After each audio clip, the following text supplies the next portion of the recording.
Alright, so this video will show you how to change a flat tire on a bike. So first I'll show you what you need to do this job. You'll need something to take the wheel off. For this bike, you need a 15mm socket, which I've got right here. You also need something to fix the flat. So it's either a patch kit like this one that can plug the old hole in the tube, or a brand new tube, whichever you decide.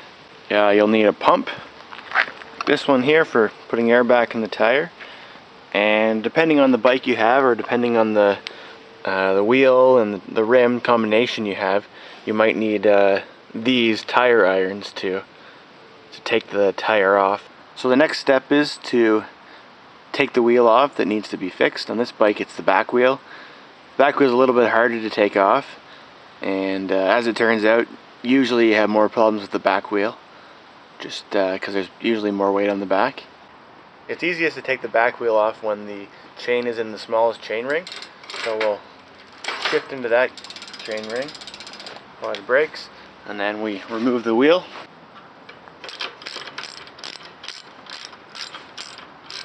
And take the other side off, and then you loosen the brakes off. These ones are loose enough already, so the wheel will just come right off.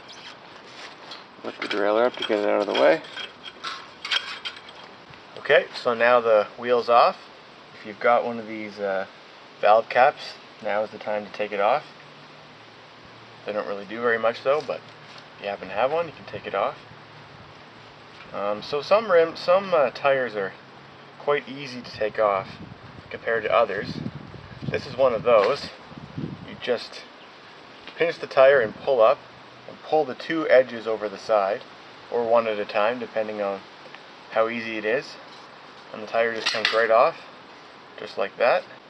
It's important while you're taking the tire off to make sure that you keep it so that it's at the same spot as where it was when it was together, because you want to make sure this valve stem is where the hole in the rim is. The reason for that is once we find the hole in our inner tube, we would like to be able to figure out what caused the hole, because let's say there's a little tiny piece of metal sticking into the tire here. If I just take the tire tube out, don't realize there's a piece of metal there, I fix the tube, put the tube back in, and then we're riding down the road and that metal's still there, makes another hole in the inner tube, and then we just got to do it all over again. So you usually want to try and figure out what is causing your problem. So we leave them so they're sitting together in the same spots. So now we take the inner tube out of the tire,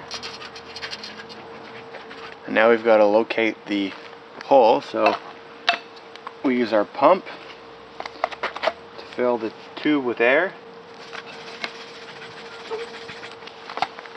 Take your pump away, and I can already hear the air escaping from somewhere. It's over here. There's the hole right there. You can hear it. So now that we've located our hole, we can take the air back out of the tire by pressing on the small inside part of your inner tube. Your fingernail or a screwdriver or whatever you need to use to do it. So the tire, when it was sitting in the wheel, looked like this. So the hole came through somewhere right here in the tire. So we'll examine the inside, see if we can see any sharp bits in there that may have caused it. It's also possible that there's maybe a little piece of dirt in there or something. In this situation, when I looked and felt inside the tire, there wasn't anything sharp or anything that would have explained what may have caused the flat. That happens fairly often, more so with road bikes. Sometimes there's a little speck of dirt that gets in there that could have caused it, or maybe a defect in the inner tube when they made it in the factory.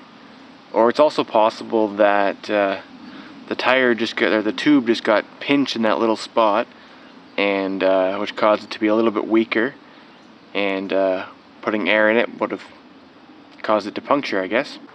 Finding the hole on this one was really easy, but sometimes it's not. Sometimes you'll just have a slow leak. For example, you fill up your tire on a Monday, and by Friday you can notice that it's lost a little bit of air, but you're still able to have ridden it all week. That's called a slow leak, and those are a lot harder to find. If you pump it up with air, you're probably not going to be able to hear or feel the air coming out. So in those situations, you just get a bucket of water, fill up your inner tube, and submerge the inner tube in the water, and you should be able to see bubbles coming up in one spot, or hopefully just one spot, and that's where your hole is. You can find the hole by looking for the bubbles. So now we're moving on to how to patch our little hole in our tire. If you had a brand new inner tube that you were planning on putting in your bike, you skip this step obviously and skip ahead to where I put the inner tube back in the tire. But if you are using a patch kit like I'm planning on doing for this one, this will show you how to fill that whole little hole in. They sell some patch kits which are called glueless patch kits, and they use something that looks similar to this, but all you have to do is just peel it off and stick it on the tire. It's basically just a sticker, and that'll get you out of a bind if you're stuck somewhere. But it's not going to necessarily last as long as this style, which uses a little patch, which is just a little piece of rubber really, and this glue stuff, which is rubber cement, I think it is. So the first step here is to roughen the surface of where you're going to put the glue on. So most patch kits will come with either a piece of sandpaper or a little tab that looks like this, that it's like a cheese grater kind of thing. And what you got to do is you got to make the surface where you're going to put the glue to hold the patch rough enough so the glue's going to stick to it. So you just rub it back and forth with the sandpaper or your little cheese grater thing. I actually prefer the cheese grater. It does a little bit better job. At this stage in the game, it's really important that you don't lose track of where your hole is, because the last thing you want is to put a patch in the wrong spot and not cover up the hole, which is the whole reason you're doing this, of course. So once you've got yours sort of looking the same way that mine does, now you wipe off all the excess rubber particles that you created in the sanding process. You take your glue and you want to apply it to make a spot that's about the same size as your little patch you're going to put on, except a little bit bigger than your patch. You want to try and get this glue so that it's going on there pretty evenly. It's not all globby. Just spread it out over there. Don't want it too thick. About that thickness I've got there. So after you got it on there like that, you need to wait for it to dry. It needs to be dry enough so that when you touch it, it doesn't stick to you. That's the conditions. It needs to be slightly pre-dried before you put the patch on. So while we're waiting for that, we'll peel one of the patches off, and you take the metal backing, the tinfoil backing off of it, and you just wait for it. You can blow on it if you want it to go faster, if you're in a hurry.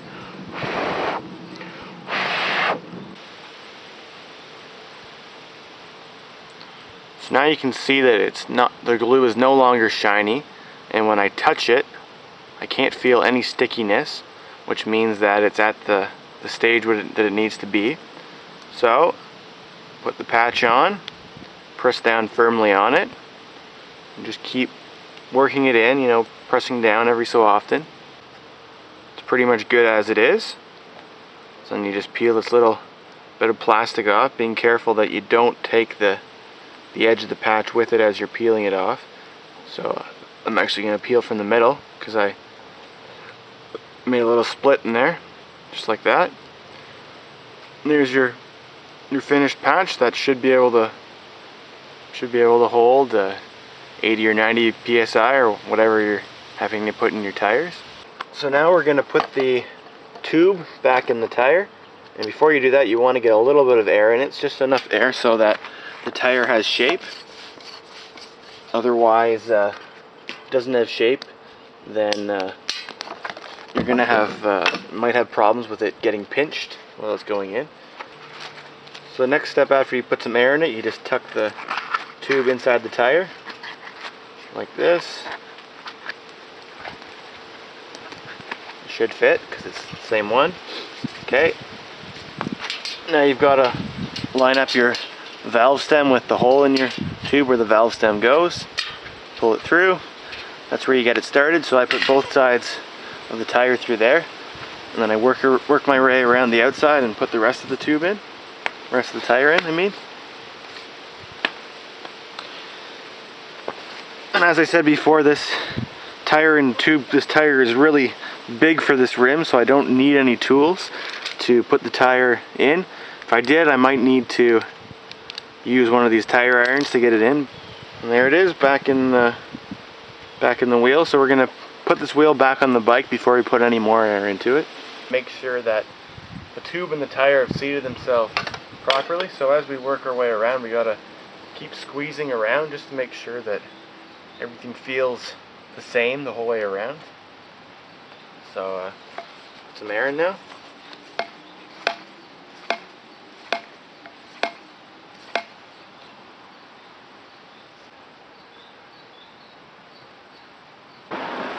So then after you've got the amount of air pressure that you want in your tire, you're all done, you're all ready to ride on the road. So I hope this is helpful. Thanks for watching.